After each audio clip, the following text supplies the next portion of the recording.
नमस्कार, मैं हूं आंचल सिंह और आप सभी का स्वागत है हमारे चैनल पर। इस वक्त की बड़ी खबर आपको बता दें, महाराष्ट्र में जो स्थिति बनी हुई है, महाराष्ट्र सरकार जो बदले की कार्रवाई कर रही है, वहां पर कंगना रनौत हो या फिर जो नौसेना के ऑफिसर, किस तरीके से उन पर अटैक किया गया, इस सब को लेकर कंगना रनौत ने राज्यपाल से मुलाकात की। साथ में उन्होंने सुरक्षा के लिए राज्यपाल से इस मामले में चर्चा की और पूरे मामले में हस्तक्षेप करने की बात कही है। और वहीं पर उन्होंने सीएम उद्धव ठाकरे से भी बात करने के लिए राज्यपाल से कहा है। इसके साथ ही कंगना रनौत ने बताया कि मैं पूरी उम्मीद करती हूं कि मुझे न्याय मिलेगा। इससे पहले आपने देखा कि केंद्रीय मंत्री रामदास अठावले ने राज्यपाल से मुलाकात की थी और कंगना रनौत की मुआवजे की बात कही थी, और उसके बाद सुरक्षा को लेकर कंगना रनौत ने मुलाकात की, उस पूरी स्थिति से राज्यपाल को अवगत कराया। उनके साथ क्या कुछ महाराष्ट्र सरकार ने किया है, इसी के साथ आपको बता दें कि कंगना रनौत ने मुलाकात राज्यपाल से की और उन्होंने बड़े खुलासे करने की बात कही है। अब तक जो कंगना रनौत ने बड़े बड़े खुलासे किए हैं मूवी माफिया और ड्रग्स माफिया को लेकर, जिसके आधार पर एनसीबी ने बड़े बड़े जो नामचीन चेहरे हैं, बड़े बड़े सुपरस्टार के चेहरे सामने लेकर आए, और किस तरीके से रिया चक्रवर्ती की जो पूरी जांच हुई और रिया चक्रवर्ती ने जिन जिन लोगों के नाम लिए हैं उसमें बड़े बड़े सितारे सामने आए हैं। अब कंगना रनौत ये कह रही है कि वो बहुत कुछ जानती हैं और बहुत कुछ खुलासा करना चाहती हैं, लेकिन वो जिस तरीके से सच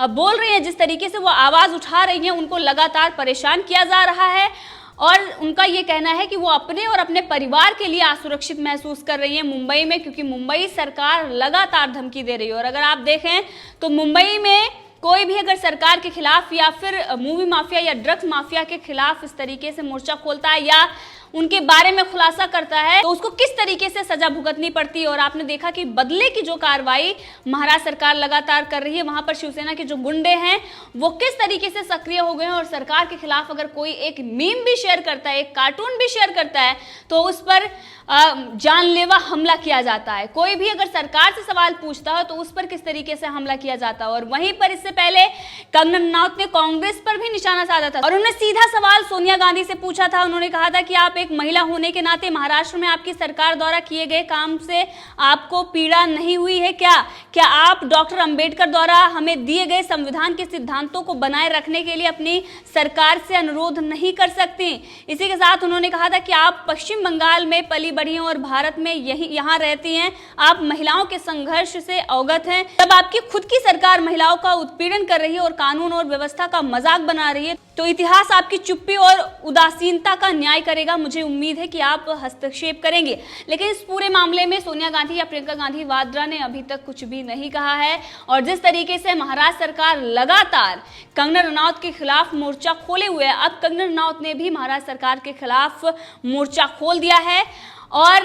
कंगना रनौत ने यह साफ कह दिया है कि ये मेरी कर्मभूमि है, यहाँ से मुझे कोई निकाल नहीं सकता है। आधे घंटे की राज्यपाल से ये मीटिंग हुई है और इस बैठक में पूरी जो कुछ भी कंगना रनौत के साथ हुआ, जिस तरीके से संजय राउत ने अपमानजनक शब्द का इस्तेमाल किया और उसके बाद जब कंगना रनौत ने उद्धव ठाकरे को तू कहा तो उस पर एफआईआर दर्ज कर दी गई, विधान परिषद में किस तरीके से प्रस्ताव लाया गया, ये सारी चीजें अगर हम देखें तो महाराष्ट्र सरकार लगातार सिर्फ और सिर्फ अभिव्यक्ति की आजादी की जो बात कांग्रेस कर रही थी, आज उनकी सरकार है, वहां पर एक सवाल पूछने पर या सरकार से सवाल, इसके साथ ही संजय राउत पर अगर जब वो अपमानजनक भाषा का प्रयोग करते हैं और उसके बाद अगर कोई पलटवार करता है, उस पर किस तरीके से लगातार बर्बरता कर रही है। जो आक्रमण सरकार की तरफ से कंगना रनौत पर किया गया है, जिस तरीके से अटैक नौसेना के जो पूर्व अधिकारी हैं उन पर किया गया है, ये सारी चीजें हैं। इसी सारी चीजों को लेकर राज्यपाल से कंगना रनौत ने मुलाकात की है। इसके बाद उन्होंने कहा कि मुझे उम्मीद है कि मुझे न्याय मिलेगा। लेकिन अगर आपको बताएं तो कंगना रनौत का और शिवसेना का, जब से ये कंगना रनौत ने एक इंटरव्यू दिया था रिपब्लिक भारत को, और रिपब्लिक भारत में अर्णव को उन्होंने इंटरव्यू में ये बताया था कि 99% जो सुपरस्टार हैं वो ड्रग्स का इस्तेमाल करते हैं, जिसके बाद बॉलीवुड गिरोह लगातार उनके खिलाफ सक्रिय हो गया और किस तरीके से उनके खिलाफ चीजें लिखी जा रही थी। वहीं पर महाराष्ट्र सरकार भी इस बात से चिड़ी हुई थी। अब यहाँ पर कई ऐसी खबरें आ रही हैं, खुलासा हो रहा है कि महाराष्ट्र सरकार आखिर इस बात से क्यों डरी हुई है, आखिर वो इस बात को लेकर क्यों चिड़ी हुई है, क्यों वो नहीं चाहती कि कंगना रनौत ड्रग्स माफिया और मूवी माफिया के बारे में कुछ बोलें। क्योंकि फार्म हाउस का एक ऐसा मैटर सामने आ रहा है, दिशा साल्यान के मौत से ये जुड़ा हुआ है और ये पहले भी चीजें आई हैं। पहले दिन से ही सवाल पूछा जा रहा था। यहाँ पर यह कहा जा रहा है कि सुशांत सिंह राजपूत के जो परिवार है वो मीडिया में आने के लिए और रिया चक्रवर्ती को फंसाने के लिए वो इस तरीके से एफआईआर दर्ज करवा रहा है। लेकिन अगर आप सच देखें तो सुशांत सिंह राजपूत का जो परिवार था वो काफी लंबे समय तक वो सदमे में रहा, उसने कभी भी किसी से कुछ नहीं कहा। लेकिन जनता इस चीज की मांग कर रही थी कि आखिर जो सारी चीजें सामने आ रही हैं, रिया चक्रवर्ती कुछ दिन पहले ही सुशांत सिंह राजपूत का घर छोड़कर चली जाती हैं, क्या उनको पता था कि ऐसा कुछ होने वाला है? क्योंकि दिशा साल्यान की जिस दिन मृत्यु होती है उसी दिन रिया चक्रवर्ती सुशांत सिंह राजपूत का घर छोड़कर चली जाती हैं। और बहुत सारी ऐसी बातें हैं जो सुशांत सिंह राजपूत मामले में महाराष्ट्र सरकार पर सवाल खड़ी करती हैं। मुंबई पुलिस की जो भूमिका इस मामले में रही है उस पर भी कई सवाल खड़े होते हैं, लेकिन लगातार महाराष्ट्र सरकार इस मामले को दबाने में और अगर कोई इसके खिलाफ बोलता है तो उस पर कार्रवाई करने में जुटी हुई है। अब ये सारी जो चीजें सामने आ रही हैं कि ड्रग्स पार्टियां होती थी और उसमें आपने देखा है सारा अली खान, रकुल प्रीत और इसके साथ ही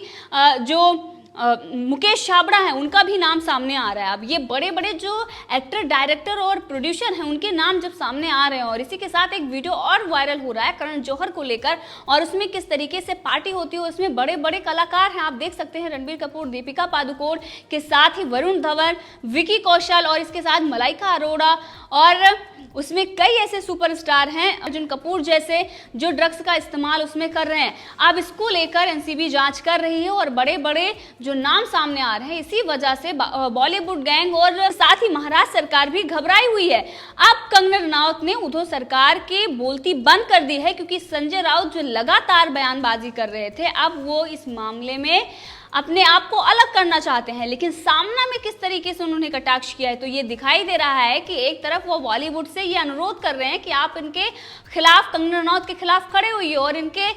सपोर्ट में यानी कि महाराष्ट्र सरकार के सपोर्ट में आप फिर से आइए और एक बार फिर बेस्ट सीएम का अवार्ड दीजिए। लेकिन जनता ये समझ चुकी है कि किस तरीके से महाराष्ट्र सरकार बॉलीवुड का इस्तेमाल करता है और बॉलीवुड को बचाने के लिए इस तरीके से वो बौखलाया हुआ है और कहीं ना कहीं बड़े नेता हैं जो इस मामले में फंस रहे हैं, उनको बचाने के लिए महाराष्ट्र सरकार लगातार ऐसा जो मामले को दबाने के लिए और डाइवर्ट करने की पूरी तरीके से कोशिश कर रही है। क्योंकि संजय राउत जो इस मामले को डाइवर्ट कर रहे हैं वो कहीं ना कहीं अपने आका को बचाने के लिए इस तरीके से कर रहे हैं। क्योंकि आपने देखा कि जैसे उन्होंने कंगना रनौत पर कटाक्ष किया और उसके बाद पूरे मामले में एक नया मुद्दा खड़ा हो गया, कंगना रनौत वर्सेस शिवसेना, और उसी बीच संजय राउत को प्रमोट कर दिया गया, को मुख्य प्रवक्ता बना दिया गया। लेकिन जो कंगना रनौत का अपमान महाराष्ट्र सरकार ने किया है, एक महिला का अपमान किया है और इसी के साथ कैसे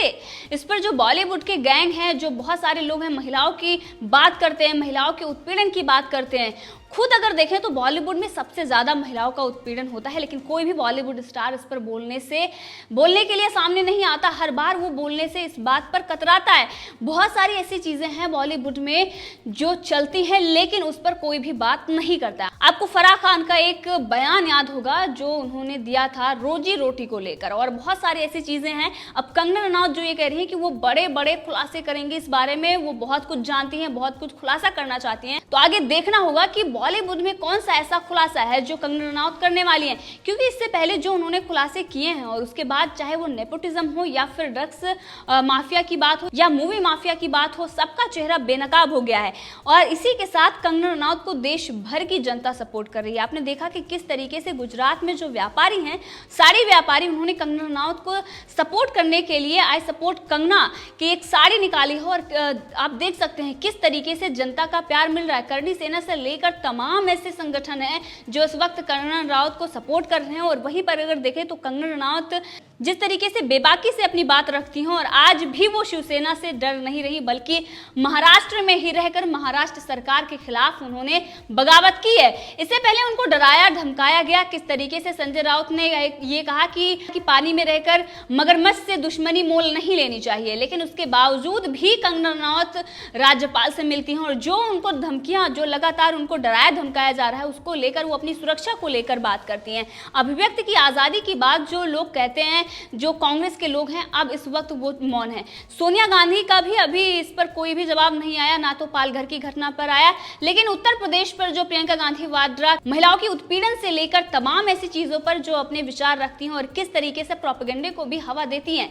किस तरीके से जो चीजें पहले इन्हीं के द्वारा उसको बढ़ाई जाती हैं, उसके बाद योगी सरकार को घेरने की कोशिश की जाती है। लेकिन महाराष्ट्र पे ना तो प्रियंका गांधी वाड्रा ना ही सोनिया गांधी बोल रहे हैं, उस पर पूरी तरीके से मौन है। एक तरफ रिया चक्रवर्ती के समर्थन में कांग्रेस के नेता खड़े हो गए हैं, रिया चक्रवर्ती के लिए जुलूस निकाला जा रहा है, रिया चक्रवर्ती को की जस्टिस की बात की जा रही है। रिया चक्रवर्ती किस तरीके से ड्रग्स माफिया के नाम उन्होंने खुलासा किया था और रिया चक्रवर्ती खुद ड्रग्स का व्यापार किस तरीके से कर रही थी, अपने भाई के द्वारा वो मंगवा रही थी। अब इस पूरे मामले में कांग्रेस एक तरफ ड्रग्स माफिया की तरफ खड़ी हुई है, मूवी माफिया जो है उनके तरफ खड़ी हुई है, लेकिन कंगना रनौत को लेकर ना तो प्रियंका गांधी का एक भी ट्वीट आया और ना ही सोनिया गांधी का इस पर बयान आया कि अभिव्यक्ति की आजादी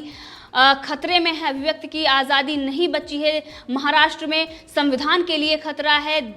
महाराष्ट्र में खतरा है, यहाँ पर रहना मुश्किल हो गया क्योंकि नौसेना के एक पूर्व अधिकारी जो राष्ट्रपति शासन की बात कर रहे हैं अभी, उन पर अटैक किया गया। उसको लेकर भी जो सेना से बहुत प्यार करती थी कांग्रेस, जो सेना के लिए हर मोर्चे पर खड़ी होती है, मोदी सरकार से वो सवाल उठाती है, लेकिन दूसरी तरफ उसका जो चरित्र है वो आप देख सकते हैं, वो सेना के साथ नहीं बल्कि राजनीति करने के लिए मुखौटा ओढ़कर वो सेना की बात करने आते हैं। लेकिन यही लोग हैं जो सर्जिकल स्ट्राइक और एयर स्ट्राइक पर सवाल उठाते हैं। आज वो मौन है, आज वो महाराष्ट्र पर नहीं बोल रहे हैं, लेकिन कंगना रनौत अब जो बड़े खुलासे करने वाली हैं, राज्यपाल से जो उन्होंने मुलाकात की है और इसी के साथ केंद्र सरकार ने उन्हें वाई कैटेगरी की सुरक्षा दी है और इस सब पूरे मामले में कंगना रनौत की सुरक्षा का इंतजाम केंद्र सरकार ने किया है। राज्यपाल से भी मुलाकात की गई है, अब वो महाराष्ट्र में ही रहेंगी और महाराष्ट्र में ही रहकर बड़े बड़े खुलासे करेंगी क्योंकि उन्होंने ये साफ कर दिया है कि वो बहुत कुछ जानती हैं और बहुत कुछ वो बताने वाली हैं। तो इस मुद्दे पर आप भी अपनी राय रख सकते हैं, कमेंट करके जरूर बताएं। अगर आपने अभी तक चैनल को सब्सक्राइब नहीं किया है तो कर लें ताकि हर अपडेट आप तक पहुंचती रहे।